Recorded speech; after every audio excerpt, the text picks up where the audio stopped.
নির্বাচন আয়োজনের জন্য যারা স্টেক হোল্ডার আছেন, আইন শৃঙ্খলা বাহিনী থেকে শুরু করে নির্বাচন কমিশন সহ আরও যারা আছেন, সবাই যথাযথভাবে প্রস্তুতি নিচ্ছে। আশা করি সরকারের চূড়ান্ত ডেট, যেহেতু এখনও চূড়ান্ত ডেটটা তো আসেনি, একটা সম্ভাব্য সময় আমরা পেয়েছি, চূড়ান্ত ডেট আসলে সেই অনুযায়ী পুরো প্রশাসন প্রস্তুতি নেবে। সেটা তো রাজনৈতিক দলের সিদ্ধান্ত বা ওনারা বলতে পারেন। তবে সরকারের দিক থেকে সংস্কারের রূপরেখা দেওয়া হয়েছে। আপনারা জানেন যে আমাদের সংস্কার কমিশনগুলো কাজ করছে এবং ঐকমত্য কমিশন মোটামুটি ঐকমত্যে পৌঁছাচ্ছে এবং তার ভিত্তিতে একটা জুলাই চার্টার হবে যে কী সংস্কার হবে, যেগুলো এই সময়ে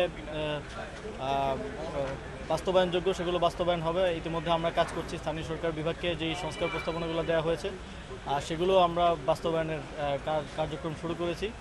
কিছুদিনের মধ্যেই আপনারা হয়তো রেজাল্ট দেখতে পাবেন এবং অন্যান্য যেগুলো সরকারি আদেশে বাস্তবায়ন সম্ভব সেগুলো বাস্তবায়ন হচ্ছে এবং সংবিধান সহ যে বিষয়গুলো আরেকটু জটিল সেগুলো নিয়েও একটা চার্টারের মাধ্যমে একটা ইয়াতে আসা হবে, একটা সমঝোতায় আসা হবে এবং সেই অনুরূপভাবেই পরবর্তী যে কোনো সরকার সেটা বাস্তবায়ন করতে বাধ্য থাকবে এবং বিচারের কার্যক্রমও চলমান আছে।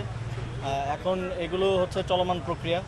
বিচার তো আপনারা জানেন যে একটা মোটামুটি একটু দীর্ঘমেয়াদী প্রক্রিয়া, তবে অন্তর্বর্তীকালীন সরকার তার সময়কালে উল্লেখযোগ্য এবং দৃশ্যমান বিচার বাস্তবায়ন করে দিয়ে যেতে চায়। আমাদের আন্তর্জাতিক অপরাধ ট্রাইব্যুনাল কাজ করছে এবং আশা করি যেহেতু এতদিন উদ্যোগ এবং বাস্তবায়নের প্রক্রিয়াধীন ছিল, সামনে আস্তে আস্তে সার্ফেসে আসতে থাকবে আমাদের কাজ। জুলাই ঘোষণাপত্র নিয়ে কাজ চলছে।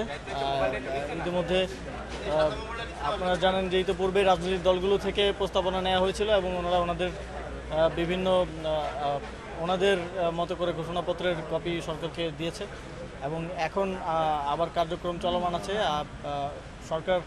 সরকারের পক্ষ থেকে চেষ্টা হচ্ছে যে আগামী 5ই আগস্ট যদি ঘোষণাপত্রটা দেওয়া যায়, তবে সেক্ষেত্রে অবশ্যই রাজনৈতিক ঐক্যমত্যে আসা প্রয়োজন। আপনারা জানেন যেহেতু সবার ঐক্যমতের ভিত্তিতে আমরা একটা ঘোষণাপত্র দিতে চাচ্ছি, তো আশা করি রাজনৈতিক ঐক্যমত্য শেষে 5ই আগস্ট